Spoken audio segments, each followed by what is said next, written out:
Greetings, family, and welcome to another episode of Wake Up Africa. My name is Dr. Mumbi. How you doing? How's everything going? I really do pray, family, that you are well wherever you are in all your ways and that you're staying extremely alert because the world that we knew it is completely gone and we are in a brand new dispensation. If you are on the motherland, then you know that the sounds of freedom are ringing across, crisscrossing the entire continent, family. Of course, I don't know if you've heard by now that Burkina Faso, Niger, and Mali have actually created a confederation. Hey, they're moving fast. Confederation, and they're strengthening their ties. They've managed to survive all kinds of backlash and negative actions. From the French, there was someone who was saying that he had survived, the Burkina Faso, Ibrahim Traoré had survived over 300 assassinations, family. And, it's just such an exciting time to be on the motherland. Here in Kenya, the revolution has clocked a month, and we actually saw President Ruto finally bowing to pressure and dissolving his cabinet, but the movement keeps changing its goalposts, family, because when we started, it actually started off about rejecting the finance bill. We later found out that the finance bill that was being brought into Kenya was actually a financial document that was being implemented in several African countries. I think Malawi, Zimbabwe. I think it had already been implemented in Tanzania quietly 2 years ago, and the people just didn't know about it. I think Uganda, they were also going to implement it, but Museveni, being the astute politician that we are, read the mood, and he actually sent it back to Parliament saying it would harm the people. But you see, this whole movement, the Kenyan Revolution, is actually inspiring the awakening that we have, that we needed in the East. Now, maybe one of you guys can tell me in the comments why it's always French colonies, French army trained colonies that have these coups, but it's much harder in former British colonies. I'd love to hear why that is, because one thing I've noticed, family, is that it's much harder to have a coup in the British colonies, but it's much easier to do these people-led revolutions, although the crackdown is crazy. But ever since we've had Occupy Parliament here in Kenya and taking back Kenya, as I said, it started with the reject bill, but now it's actually asking for the president and his entire government to resign because it looks like we are being taken for a ride. Almost 12 years ago, I think it was, or 10 years ago, Kenya had a debt of 1 trillion shillings.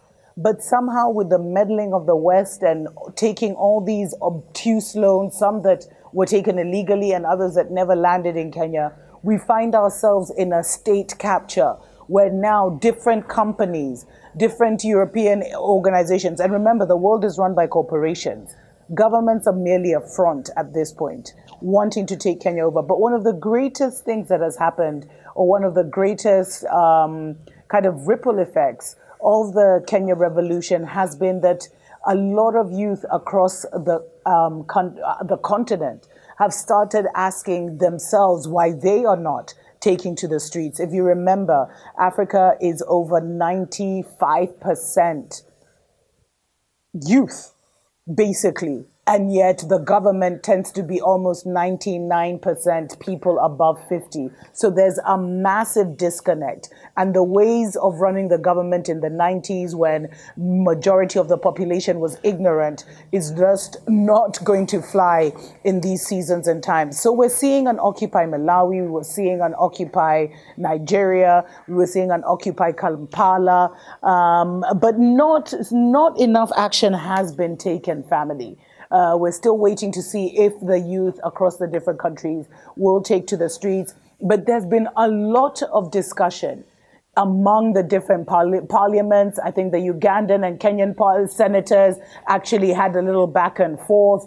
And all I can say is the dictators in Africa are watching keenly. And what I've realized, family, is that a win in Kenya is not just for a win in Kenya. It's actually a win for the whole of Africa. Don't forget that when the first independence came to Africa, the first independence that was actually hijacked, it started with a few nations, and before we knew it, by the end of the 50s, by the mid 60s, the entire African continent was free, save for one or two countries.